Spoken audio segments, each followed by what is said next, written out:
We need to find a way to make technology benefit everyone, so we have a sense of ownership in our economy. And it occurred to me that a true UBI cannot be separated from its funding source. The funding source itself has to have some moral basis for why we believe we deserve an equal right to it. Because otherwise, I don't see how, I see it failing a moral test if you're basically saying tax working people to pay for other people who work less. We need to do more than just give money to people who need it. We should question the economic system that creates need in the first place. And to me, I've started to think about this concept of creating common wealth, literally wealth we own in common, like sovereign wealth funds, like they have in Norway and Alaska, where people feel that they own the oil and they're sharing the dividends. So I'm starting to think that there's maybe actually two movements here that need to happen separately and not be confused with each other. One is the anti-poverty movement that's for an income guarantee, and the other one is a movement that I'm calling Commonwealth Dividends, to create common wealth that can actually, is how we could get to Star Trek: The Next Generation as an economic system. My read on technology is that it's not going to be no one having jobs. It's going to be what we have more of now, more low-income jobs and more poverty-level jobs. Because as a business owner, there's always going to be unlimited number of people I could hire if you can hire them for almost nothing. But there's a fundamental, almost like an injustice in that if people can't afford to live. So it's the future we're seeing from technology. What we're seeing is actually low-income work predominantly, polarization of outcomes, and that's the biggest threat to democracy: is losing the middle class, having polarization of wages and jobs, which has been happening for decades. All this, frankly, was foreseen by one of the world's greatest economists named John Maynard Keynes, and he wrote an essay in 1930. Actually, he spent 3 years noodling on it, tweaking every word. It was called Economic Possibilities for Our Grandchildren. We are Keynes's grandchildren. And this essay is incredible. It describes a beautiful world that is fundamentally how we get to a Star Trek world. He talked about a world where the economic problem has been solved.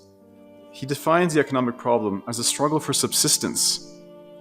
Not great wealth, not like Saudi Arabia level wealth, but just like literally no one is struggling just to survive.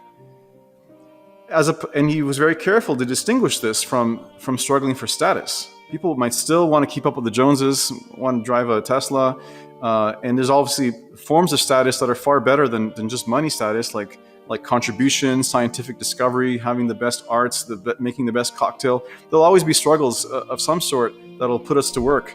But it doesn't have to be struggling to survive. He said we would have solved that problem by 2030, or at least know how we're going to get there. There'll be a path in sight. He said that most people there'll be so much abundance that people will want to work 15 hours a week just to keep themselves feeling useful. So the implication in that is that people won't have to work, although commentators have latched on to that number and said that Keynes predicted the 15-hour work week. No, he said that people would want to work, and in fact, that if they're not working on things to survive, they'd be working on things to help others. So for instance, it doesn't mean that in a world with a generous UBI, there'll be no more people working at Starbucks. Like, you might love being a barista because you love people, and because it pays you better at post-UBI, you negotiated a better salary. You might love being a bartender because you love people, and you get more money for every hour after 11 p.m. because that's kind of hazardous to be up so late all the time. You might want to work for Elon Musk because you believe in his mission to get us to Mars. Like, that's the world that he was describing, is people working out of a sense of purpose, not out of need. So, he talked a lot about this concept of enjoying life now, not living and sacrificing for a better future. So not like working your ass off now to retire later. No, effectively we've built all this abundance. We're retired now, but we want to work because we have energy. If this was possible, wouldn't this be our responsibility to pursue this? If this is really possible, we should fight for this. This is far more than yes, a guaranteed basic income. So the economic problem has been solved. A number of Nobel Prize winning economists have said his predictions for growth have happened. Actually, we even understated by an order of magnitude. So the amount of productivity growth Keynes said we would need to solve the problem has been happening. But these naysayers, but then everyone else looked at it and said, well, obviously it hasn't. He was wrong, because look, we're still working longer than before. I mean, we clearly have the wealth to be able to do what he said. We could provide for everyone on the planet. We absolutely could. And even the word provide, though, is kind of suggesting it's charity. And that's actually where I think Commonwealth resolves that, because it's not charity, it's co-ownership of something that makes us money. And that's much simpler, and it's more pride in that.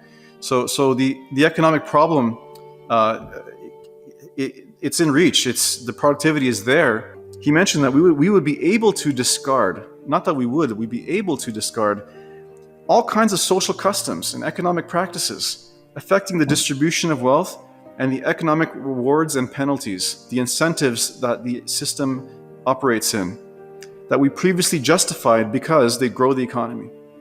But if we already reach this level of abundance, when economic growth is not being paraded as like the sole thing that will make your life better because it will make you jobs and make you higher pay, which it's not, it's been disconnected from wage growth for a long time, then something's got to give politically. So I think he was inviting us to create a movement.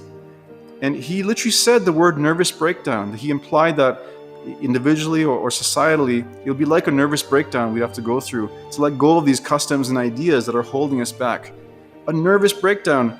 Here's an example. If I tell you you should pay for someone else not to work, you might have a nervous breakdown. Or that people don't need to work anymore. That we can't even conceive of this. But no one is actually saying that someone should pay for someone else not to work. That's actually not the case at all.